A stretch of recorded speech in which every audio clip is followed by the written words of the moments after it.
When it comes to online leads, it's not just about do you have the money to spend to generate the opportunity. It's also do you have the skill set to convert it? Because at the end of the day, if you are putting money out there, you're looking for a return on your investment and you want money to come back in.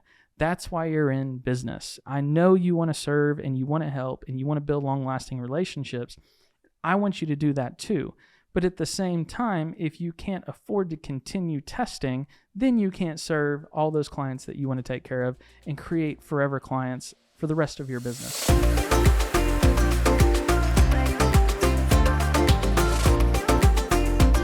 So you are listening to the Doug Edrington podcast, where my goal is to bring you value as a real estate agent and help you take your business to the next level. So today I want to talk about, are online leads worth it? And I think that this is a fun topic because we're in a world of tech and we're in a world of the consumer wants it now and they want it fast and they want to get the results that they want, which is generally give me information or open up a door as soon as possible. And in the old way of real estate that it's been done for years and years and years, it used to be where a consumer would contact a friend or a realtor they knew, or they'd ask someone, who do you know as a real estate agent? And they'd get connected with the realtor. They'd start the hunt. But today, we all know people go online to all these famous websites and look at houses and say, I'm going to click on that button and talk to a complete stranger to meet out at that home and open up a door and maybe help represent me on the most expensive transaction of their lives. It's kind of crazy where we've gotten to. Don't you agree? So, are online leads worth it? Well, as of the explanation that I just laid out, I would say there is definitely opportunity to it. You got to decide, is it right for you though? So if you have never bought an online lead before, I want to break down a couple different scenarios of online leads that you should consider, and you can put them into each bucket which you think best fits. But I want you to think first off of a funnel. Literally picture a funnel, kind of like you would pour something liquid into and it would come out in the small part at the bottom. And at the bottom, what comes out, I would say, is the money. And I'd break this funnel up into 3 levels, okay? You've got bottom of the funnel, middle of the funnel, and top of the funnel. So there's a lot of stats out there that say the average homeowner takes a considerate amount of time in deciding if they should make a move. NAR, a couple of years ago, said that, National Association of Realtors, said that the average person thinking about making a move takes 18 months from first thinking about it to actually making the move. So if we think about this funnel from top, middle to bottom, and then where the money comes out, I would think the top of the funnel is probably going to be the people that are just starting to think about making a move. And that could be that 18-month average window. Obviously, it could take longer, it could be shorter, but at the same time, you've got to think, if I'm going to buy an online lead, what level of that funnel am I going to be purchasing that online lead? So I believe there are a lot of type of online leads out there, and we're going to discuss a couple of them here. We're going to start at the top of the funnel. We'll work our way down because each level gets more expensive. So you have the ability on your own, with a little bit of research, maybe a little bit of help, to generate online leads on your own. You could literally take one of your listings from your broker and go onto Facebook or Instagram or Meta, as they call it now, and advertise like a lead ad, for example. Put a house out there and say, if you're interested in this house, give me some information and I'll reach out to you. Those leads can be less than $1 a pop. There's also plenty of websites out there that CRMs that you could use. You could be Boomtown, Follow Up Boss, Sync, Sierra, Real Geeks. I mean, there's tons of them, and all of these CRMs offer registration leads, as I call it. They all have their names for it, but they're all some form of registration lead where basically it's pay-per-click advertising where they are advertising your website. We've all Googled, seen the sponsored ads of a real estate website.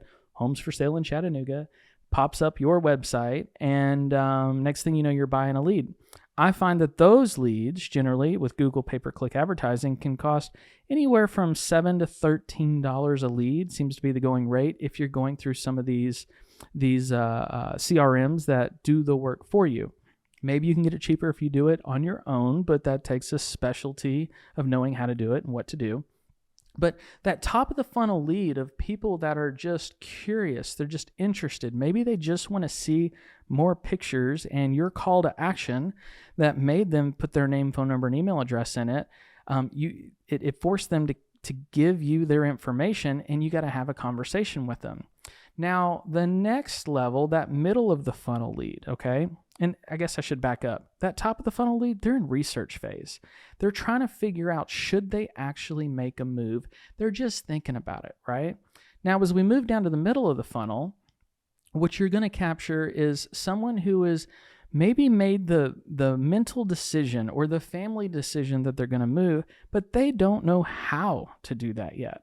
They may be focused on looking at homes. Most of these people are focused like solely on like looking at homes, but they're also trying to figure out financing. They're trying to figure out if they need to sell their home first. They're trying to figure out what a payment will be. And they're probably deeper into that research phase. And if you're generating online leads, there can be a lot of different ways to try to find this type consumer out there. Now, when it comes to online leads, you got to think, what is your call to action, and what are you trying to get that person to do? That top of the funnel is just give information. The middle of the funnel might be come meet you somewhere. It could be running ads for a buyer seminar. It could be running ads for a seller seminar.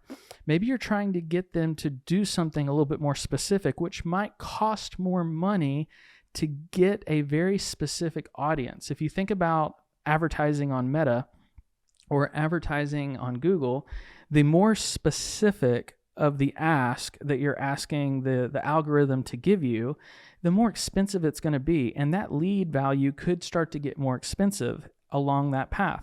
Now, I want to jump down to the bottom because then you can actually see the extremes. The bottom is probably going to be the most expensive portals out there with online leads, like Zillow, Realtor.com, Homes.com, Trulia, HomeLight. Like there's a lot of them out there where you may pay a very expensive cost per lead. I know in Chattanooga, I believe the average cost per lead for a Zillow lead, that's literally someone saying, I want you to open up a door. They're ready to meet someone. Averages about $650 a lead. Now, there's other scenarios to that where it could be paid on a referral basis for many other programs out there. Zillow also has that option, as I've talked about in our last podcast, but there are a lot of options out there where it could be very expensive, but then you're able to convert at a higher rate. So if we think about this funnel and we say the people at the bottom funnel are most likely to convert quickly, the people at the top of the funnel are going to take some time, and the cost is associated with that, I think what you've got to consider here is what's right for you. What's right for you? So before you start to decide, maybe you've decided, I'm buying online leads. That's why you're listening to this podcast and you're trying to figure out which way do you go. You need to figure out next is which one of these is right for you. So of course, we all want to convert quickly. There's no doubt about it. But does it align with your budget? There's also an argument of does it create bad habits? So if your only focus is on the bottom of the funnel leads, a couple things are going to happen. One, it's going to be very expensive. Just if you think about, I'm going to buy 10 leads at $650 a lead, you're spending over $6,000 for 10 leads a month. That can be challenging, especially as a solo agent, because some of the questions you got to ask yourself is, can I service all 10 of these people at the same time? That's a real challenge that some of us run into, because maybe you've got other business going on. Maybe you have a life, and it's like, wow, I've had 10 people every single month adding to my workflow. Can I handle it? And can I get a healthy return on that investment? Because if you're spending $6,000 a month, and then next thing you know, you aren't generating $6,000 a month from that lead source, that's not a win. That doesn't make sense. So you got to ask yourself, can I service it? The first thing that I would ask myself is, when I say, can I service it? Can I answer all the calls? And this is where teams really prosper, because they have the power of the team. They have multiple individuals answering those inbound leads, so the call doesn't get missed. In many cases, you miss the lead, you still paid for it. That can be a very scary place to be. So this is why teams really prosper well with online leads, because they have the bandwidth to spread out that expense, or maybe the team leader's covering all the expense, but then at the same time, the return is likely to be there because there's enough people to service that lead source. So servicing the lead source, I just break it down to speed to lead. Can you handle answering all the phone calls that come from that? Because you got to remember, the consumer wants results right away. If they're going online and saying, on some of these sites, and this is bittersweet for some agents, but it's all about what the consumer wants. They have the ability to even choose the time before they talk to you. It is 10:30 right now, and someone could request a showing for 11:30. And a lot of people are like, a lot of agents are like, I don't want to be under that pressure because I can't manage that. So that's something to consider. Now, as we work all the way up to the top of the funnel, and you can figure out where the middle's at, but as you work all the way up to the top of the funnel, this is going to be a great place, especially for solo agents, to get some experience in, because what ends up happening is when you're spending, call it $10 a lead, you can afford to spend $100, $500, $1,000, maybe more depending on the market that you're in. And you may say, hey, I'm totally down spending $100 a month or $1,000 a month and getting 100 leads coming in, because those leads are not all going to answer the phone. So you're not going to be able to talk to every single person. There's only a percentage of them you're going to be able to talk to. Now, we all know skill has a lot to do with this. If you're very skilled with a consumer, because you've done lots of role playing, you have lots of experience, you got a great coach, you got a great mentor, you got a team leader or somebody that's holding you accountable to what works, run the plays that work. We all know that makes sense. You're more likely to convert at a higher level. I had a conversation every now and then. Let me take a step back. Every now and then I run across a situation where I personally get a lead. As a team leader, I think I'm probably the only team leader in Chattanooga that is not in production. My full goal is to take care of my agents so they can take care of our consumers. But every now and then a lead slips through to me in some rare one-off situation. And last night, Sunday night, about 8 p.m., I got a lead through, it was a personal home that I was selling that I had taken off the market to rent. And somehow, some way, this person found my mother Grace's cell phone number and sent her a text and said, hey, I'm interested in that property. She shot it to me. And I thought, you know what? It's always good to make sure I've got my skills down. So I reach out to her, leave her a voicemail. She doesn't answer. I say, hey, we'll call her Susie. Hey, Susie, this is Doug with the Edrington team at Berkshire Hathaway here in Chattanooga. I see you're interested in the property over on Burnside. I'd be happy to answer any questions and, more importantly, line up a showing for you to see it as soon as tomorrow. Please give me a call back as soon as you can. Left a voicemail like most of us do. Nothing special to the voicemail, pretty templated, right? Responded to her, told her exactly why I was calling, who I was, and what I could offer her. Well, in most cases, those calls go unanswered with that top of the funnel lead, because we're in a world where the phone rings nonstop from every service out there that's calling us. And so we're likely to be considered spam if they don't recognize our phone number. So what's the next thing you should do? Well, you should send a text message. That's the next thing you should do, is send a text message. So I sent a text message basically saying the same thing. Now, it was kind of interesting because I was in a situation where I had taken it off from selling it to renting it. And so I asked her, are you interested in purchasing this, or considering purchasing this, or renting this? She responded back immediately. So this is the power of a text message. Your text always get seen. If you are leaving voicemails and not sending text, you are harming yourself tremendously. So I sent the text, and as I just explained, she responded back and said, hey, actually, this all happened within minutes. She said, after further looking at it on Google Maps, that's not the location we want to be in.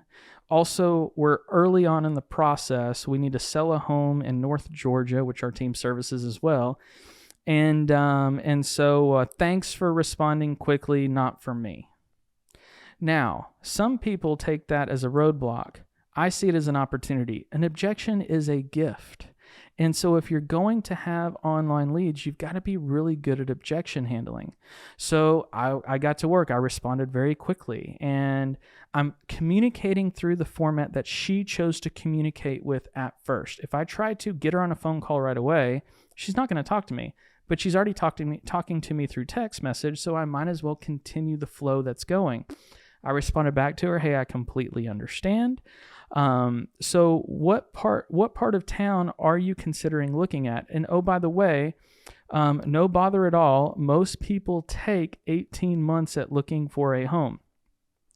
And also I just added some strategic fluff. I don't know if that's a good term for our business, but I call it strategic fluff.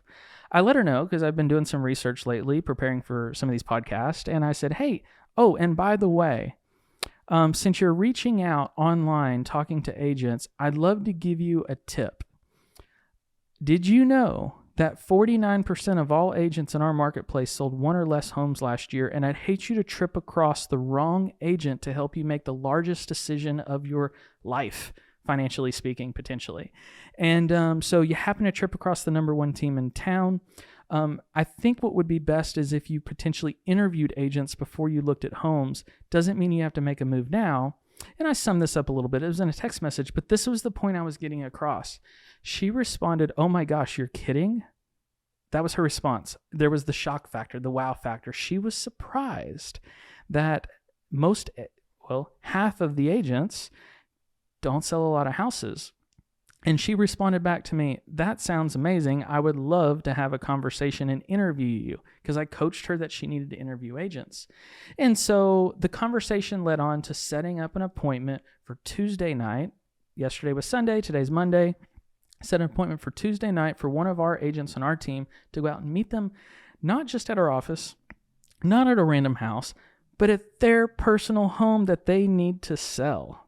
That sounds like a good lead that took some skill behind it and didn't accept the no. The objection is the gift. So when you think about these different types of leads in this funnel, where does your skill set align with? Also, does it align with your budget?